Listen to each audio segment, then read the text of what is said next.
प्रामाणिक समाधान। गुरुवर नमोस्तु। मानव कितनी भी कोशिश कर ले पर अंधेरे में छाया, बुढ़ापे में काया और अंत समय में माया किसी का साथ नहीं देती। ऐसा कैसे? ये तो बिल्कुल इन लोगों को देख लो, समझ में आ जाएगा। किसी अंधेरे में छड़े हुए व्यक्ति को छाया देख लो, किसी बूढ़े की जर्जर काया देख लो, और मरते समय व्यक्ति की माया देख लो, पड़ी रह जाती है। और इससे सीख लो, जीते जी जितना अच्छा बन सके उतना कर ले। गुरुवर नमोस्तु। 156 देशों के सर्वे में फिनलैंड को सबसे सुखी देश पाया गया। भारत का नंबर 133वां रहा, जबकि यहाँ धर्म, कर्म, पूजा पाठ आदि सबसे ज्यादा है। फिर भारत सुखी क्यों नहीं? देखिए, बात बहुत अच्छी आपने की है। और जो भी ये सर्वे हुआ है, सबसे पहले हम इसके प्रतिमानों पर ध्यान दें। सर्वे के प्रतिमानों पर ध्यान दें। जिस सुख का सर्वे हुआ है और उसमें उन्होंने जिसे सुख का आधार माना है वो क्या है? प्रायः ऊपरी सुख को सुख माना जाता है, और भारत उस दिशा में 133वें नंबर पाया। ये देखा जाए तो अच्छी बात नहीं है। फिनलैंड नंबर 1 पर आया, पर इसे हम ये नहीं माने कि ऐसा होने से फिनलैंड को बहुत अच्छा देश है, वहाँ बड़ी शांति और प्रसन्नता है। कई लोग ऐसे होते हैं जो अंदर तूफान होने के बाद भी मुख में मुस्कान रखते हैं। क्या ऐसा तो नहीं है? जहाँ तक सवाल भारत का है, भारत में लोग दुखी हैं, ये सच है। पर भारत में जिस तरह के सुखी लोग हैं वो दुनिया में कहीं नहीं है, उससे बड़ा सच है। वहाँ जो खुशियाँ हैं वो चीज़ों पर आश्रित है, और भारत में जिस खुशी का पाठ पढ़ाया जाता है वो त्याग पर आश्रित है। भारत की खुशी के गायब होने की वजह केवल एक है कि हमने अपनी नैसर्गिक खुशी को छोड़कर बाहर की चीज़ों में खुशी तलाशने की शुरुआत कर दी। ये पश्चिमी संस्कृति के अंधानुकरण का उदाहरण है। काश भारतवासी ये सोचते कि सुख तो मेरे भीतर है, बाहर कहीं सुख नहीं है, मुझे बाहर कहीं सुख खोजना भी नहीं है, अंदर अपने भीतर ही सुख देखना है, तो शायद भारत के लोग इतने दुखी नहीं होते। भारत में दुखी होने की वजह ये नहीं है कि भारत में धर्म है, मंदिर है। भारत के लोगों के दुखी होने की मूल वजह केवल एक है कि ये लोग पश्चिमी सभ्यता का अंधानुकरण कर रहे हैं। वो अंधानुकरण खत्म करो, स्थायी सुख मिलेगा। आज देखो, भारत में ऐसे ऋषि मुनि संत आपको मिलेंगे, एक नहीं लाखों की संख्या में, जो हर पल अपनी मस्ती में कुछ ना होने के बाद भी तो चीजों के माध्यम से सुख निचोड़ने की जो प्रवृत्ति बन रखी है उसे खत्म करना होगा, और स्वास्थ्य सुख को उपजाने की कला सीखनी होगी, तब हम सुखी। गुरुवर नमोस्तु। गुरुवर, जिस प्रकार आप में आचार्य श्री को देखकर वैराग्य के भाव उत्पन्न हुए, इस प्रकार पूजा पाठ आदि करने के बावजूद हमारे अंदर वैराग्य के भाव क्यों नहीं आते? देखो, बात केवल इतनी है कि आप लोग गुरु के चरणों में जाते हो दर्शनार्थी बनकर। मैं क्या कह रहा हूँ, ध्यान से सुनो। आप लोग गुरु चरणों में जाते हो दर्शनार्थी बनकर, और मैं गया था शरणार्थी बनकर। दर्शनार्थी बनकर जाओगे तो नीचे ही बैठे रहोगे, और जिस दिन शरणार्थी बन जाओगे ना, उस दिन जीवन ऊपर आ जाएगा। गुरुदेव को मैंने देखा तो पहली दृष्टि में ही मैं अभिभूत हो गया। मुझे लगा कि जीवन का श्रेष्ठतम रूप यदि कुछ है तो यही है, और मेरे मन के कोने में उनका स्थायी स्थान बन गया, और एक अमूर्त आकर्षण मुझे उनसे बांध दिया। कालांतर में वही आकर्षण फलीभूत हुआ, और उनकी कृपा मुझ पर बरसी। आज जो कुछ मैं हूँ उसका परिणाम है, और आप सब उसके सामने। गुरुवर नमोस्तु। एक मोबाइल कंपनी ने अपने विज्ञापन में निर्वाण शब्द का प्रयोग कर उसको परिभाषित किया है। क्या निर्वाण शब्द दूसरे धर्मों में भी मिलता है?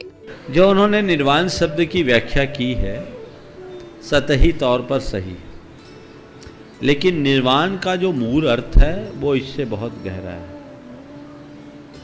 फिक्र को फन में बदलना ये निर्वाण का बड़ा उथला रूप है।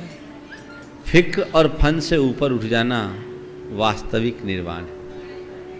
निर और वाण से ये निर्वाण शब्द बना। निर्वाणी निर्गत हो गया है, वाण यानी वासना, विकार, संस्कार जिसके वो है निर्गत है बाण है, निर्वाण है। जिसके अंदर के सारे कुसंस्कार विनष्ट हो गए वो निर्वाण है। निर्वाण पूर्ण उपलब्धि का नाम है। आपने पूछा है कि निर्वाण केवल जैन शब्द है या अन्य दर्शनों में भी? अन्य दर्शनों में भी निर्वाण शब्द का प्रयोग होता है। बौद्ध दर्शन में निर्वाण शब्द का ज़्यादा प्रयोग हुआ है। जैनों में भी निर्वाण का शब्द तो मूल शब्द में है ही, कुछ अन्य दर्शनों में भी है। इसलिए ये कहना कि ये जैन शब्द ही है ऐसा नहीं है। जहाँ तक जियो और जीने दो या निर्वाण जैसे शब्दों का कॉमर्शियल यूज करना है तो ये लोगों का काम है, लोग करें। अब इस पर कोई आप आधिकारिक रूप से प्रतिबंध तो नहीं लगा सकते, ना ऐसी कोई वैधानिक सुविधा आपको प्राप्त है कि आपका ये पेटेंट हुआ है, कोई दूसरा इसका ब्रांड नहीं बना सकता। लेकिन हाँ, लोग इसका मिसयूज न करें, इसके लिए जागरूकता जरूर रखनी चाहिए। जैसे कुछ दिन पहले एक बहुत ये हुआ था, अरिहंत एक पनडुब्बी का नाम रखा गया था, पनडुब्बी का नाम था ना, तो वो बहुत सारे लोगों ने उस पर विरोध दर्ज कराया, लेकिन शायद सरकार ने उसे स्वीकार नहीं किया। तो कई चीज़ें हैं, उनने अरिहंत को दूसरे शब्द में अर्थ में व्याख्यायित किया। हमें चाहिए कि अपने धार्मिक जो मूल शब्दावली है और प्रतीक है उनके दुरुपयोग से हम बचें। गुरुवर नमोस्तु। आत्मा में रस, जीवन में रस और भोजन में रस, इन तीनों में क्या संबंध है और ये एक दूसरे को कैसे प्रभावित करते हैं? देखिए, जैसे अपनी आत्मा का रस पता लग जाता है उसके जीवन में रस आता है, और जो आत्मा के रस को जान लेता है, जिसके जीवन में रस प्रकट हो जाता है, उसे भोजन की रस की कोई चिंता नहीं होती। वस्तुतः जिसके भीतर के रस का अभाव होता है वही बाहर रस ढूंढता है, और जो भीतर के रस को पा जाता है उसको सब रस बेरस लगने लगता। गुरुवर नमोस्तु। डॉक्टर, इंजीनियर बनने के लिए पहले कई क्लास पास करनी पड़ती है। ऐसे ही दीक्षा प्रक्रिया में भी कई पायदान हैं, लेकिन आजकल सीधे ही मुनि दीक्षा दे दी जाती है, ऐसा क्यों? देखिए, ऐसा है, डॉक्टर बनने की प्रक्रिया और मुनि बनने की प्रक्रिया में एक रूपता नहीं है। डॉक्टर बनने के लिए उतने सारे कोर्स को जानने के बाद ही वो डॉक्टर बनेगा, और उसके लिए वो सारी प्रक्रियाओं से गुजरना अनिवार्य है।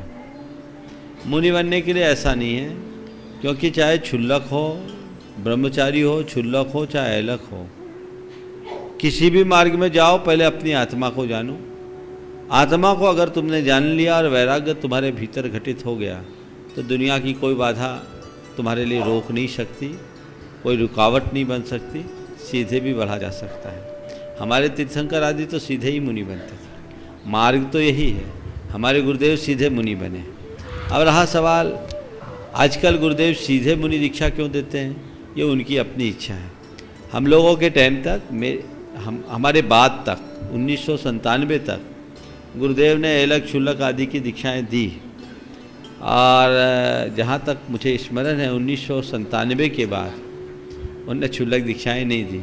अब ये क्यों नहीं दी, उनकी मर्जी। और ठीक है, डायरेक्ट जब निकल रहे हैं तो अच्छी बात है, कोई ऐसी बात नहीं है। जहाँ तक सवाल है हम लोगों को क्रम से क्यों दिया, तो हम तो कभी उनसे मांगे ही नहीं, ये उनकी इच्छा थी। मेरी तो ये अवधारणा है कि जिस दिन मैं उनके चरणों में गया था उसी दिन दीक्षित हो गया था, बाकी केवल औपचारिकताएं थी। मैंने मुनि जीवन जिस दिन गुरु शरण में आया उस दिन से लेकर आज तक उनसे कभी कुछ भी नहीं मांगा। उन्होंने जो भी व्रत दिए स्वयं मुझे बुला करके दिए, अब वो देते गए। तो उन्होंने मुझे क्षुल्लक बनने की सात प्रतिमा दी तो मैंने उसे स्वीकार किया, क्षुल्लक बनाया तो स्वीकार किया। एक दिन बोला कि ठंड तो नहीं लगती, बोले नहीं लगती। दुपट्टा छोड़ सकते, बोले छोड़ दे, आपकी आज्ञा। मैंने दुपट्टा छोड़ दिया, ऐलक बन गया। और जब उन्हें मुनि दीक्षा देनी थी तो मुनि दीक्षा दिया, हमने स्वीकार कर लिया। ये किसे कब क्या देना है गुरु की अपनी सोच है, और इसमें हम लोगों को अपना ज़्यादा दिमाग नहीं लगाना चाहिए। और मैं तो कहता हूँ ठीक है, ये जो वैकेंसी इस तरह की बनी तुम लोगों के लिए ज़्यादा ईजी है, क्योंकि आप सीधे आगे बढ़ सकते हैं। गुरुवर नमोस्तु। हम उस मूर्ति की पूजा करते हैं जो न बोलती है, न देखती है और न ही सुनती है, जिन्हें गुरुदेव मंत्रों द्वारा शक्ति प्रदान करते हैं। तो उन साक्षात गुरुओं को ही भगवान क्यों न माना जाए।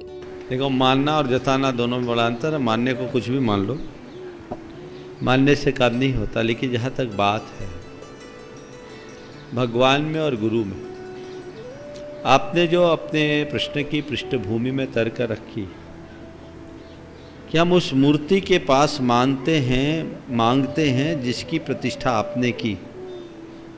बहुत गहरी बात इन्होंने कहते कहते कह दी, आप लोगों ने ध्यान नहीं दिया। उस मूर्ति के पास जाकर मांगते हैं जिसकी प्रतिष्ठा आपने की, जो कुछ बोलती नहीं, कुछ करती नहीं। हम उससे मांगे या उससे मांगे जिसने हमें मूर्ति दिया, और हम आपसे मांगते हैं। शायद आपकी कहने के पीछे की बात यही है। देखिए, बात दोनों अपनी अपनी जगह सही है।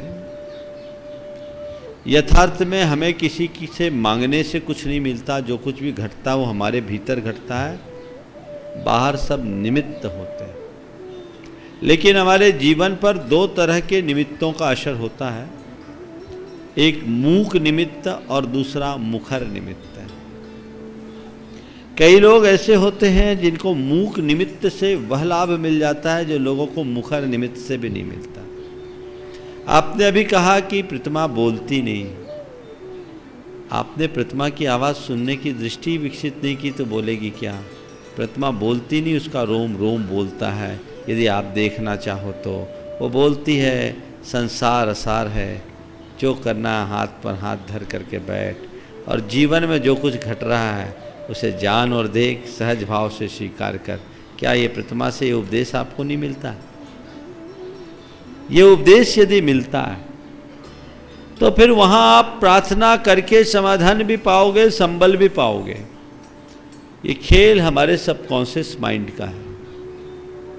रहा सवाल मुझ जैसे गुरुजन, साधु और गुरुजनों से अपनी भावना प्रकट करके उनसे समाधान पाना, तो इस कलयुग में देव से ऊंचा स्थान गुरु का बन जाता है। क्योंकि गुरु मुखर निमित्त के रूप में होते हैं। वो न केवल उनसे, भगवान से तो एक तरफा संवाद होता है, गुरु के समक्ष दो तरफा संवाद होता है। बात हमें कहीं से मिल जाना चाहिए। लेकिन मैं केवल इतना कहता हूँ, कई लोग ऐसे हैं कि गुरुओं को मानते हैं, मंदिर जाना नहीं चाहते। तो उनसे मैं कहूँगा कि यदि तुम गुरु को मानते हो ना, तो गुरु जिन चीज़ों को मानते हो उसको भी मानना शुरू कर लो, तभी तुम गुरु को मानने वाले लाओगे। और नहीं तो तुम केवल गुरु को ऊपरी तौर से मान रहे हो, अंदर से स्वीकार नहीं किए। गुरुवर नमोस्तु। कर्म के तीव्र उदय में सहन शक्ति कहाँ चली जाती है? मृत व्यक्ति की फोटो घर में रखनी चाहिए या नहीं? देखिए, कर्म के तीव्रोदय में सहन शक्ति कहाँ चली जाती है, तो ये तो एक स्वाभाविक प्रक्रिया है। जब कर्म का तीव्रोदय होता है तो उसका सबसे ज़्यादा प्रहार हमारे मन पर होता है। और जब मन डावाडोल होता है तो सहन शक्ति जाएगी। मन को संभाले, मन डावाडोल होने से बचाएं, स्थिरता आएगी। कर्म के तीव्रोदय में अनुकूल निमित्तों का आश्रय लेना चाहिए और तत्व ज्ञान का आलंबन लेना चाहिए। जहाँ तक मृत व्यक्तियों के तस्वीरों को घर में टांगने की बात है, शास्त्रों में, मूल शास्त्रों में न इसका कोई विधि है न निषेध है। कुछ वास्तुकार इन सब का निषेध करने लगे हैं, पर मैं इससे पूरी तरह सहमत नहीं हूँ। अपने परिवार, अपने वंश, अपने कुल के गौरव को जागृत रखने के लिए पुरखों की तस्वीर रखने में कोई बुराई नहीं है। उन्हें अपने एक आदर्श के रूप में स्वीकार करना चाहिए, ताकि आपको इस बात का बोध होता रहे कि मैं किस कुल का हूँ, मैं किस खानदान का हूँ, और मुझे उसके गौरव गरिमा को किस भांति मेंटेन करके चलना है। ये हमारी कोशिश होनी चाहिए।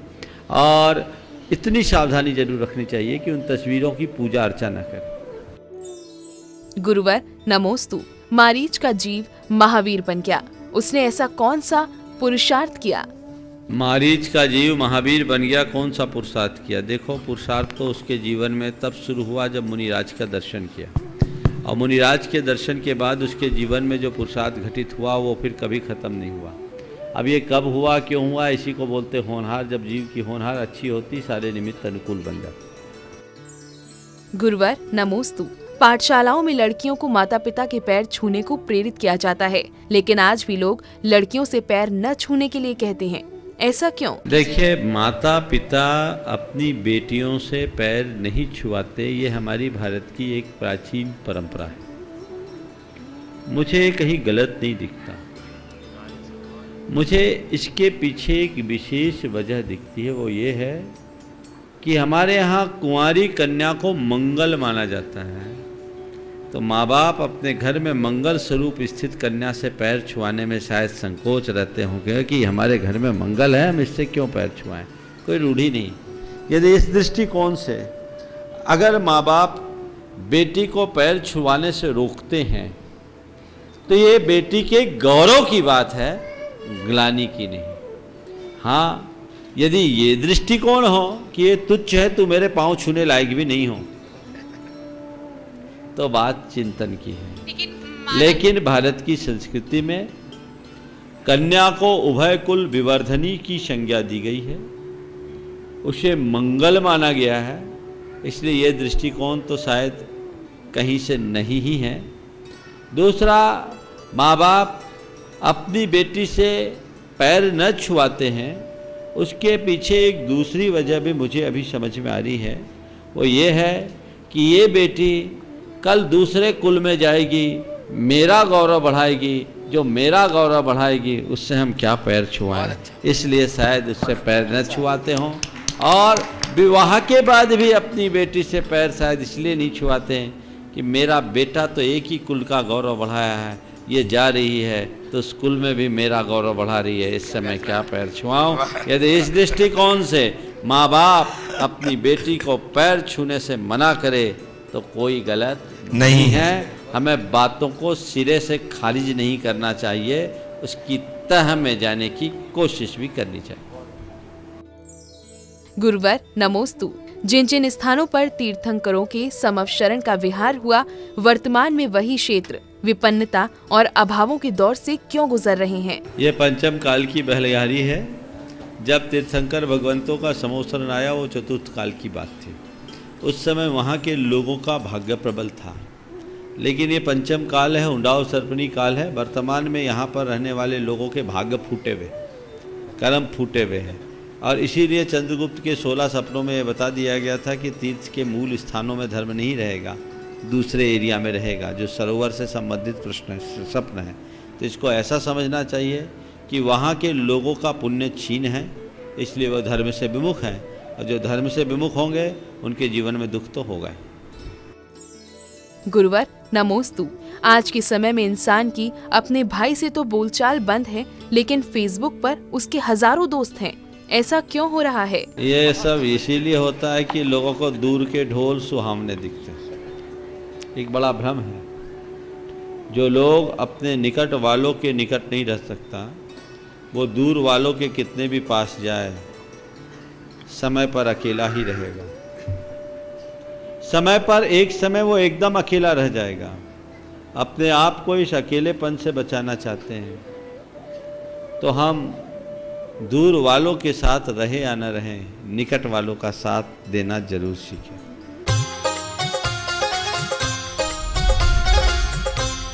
प्रामाणिक समाधान।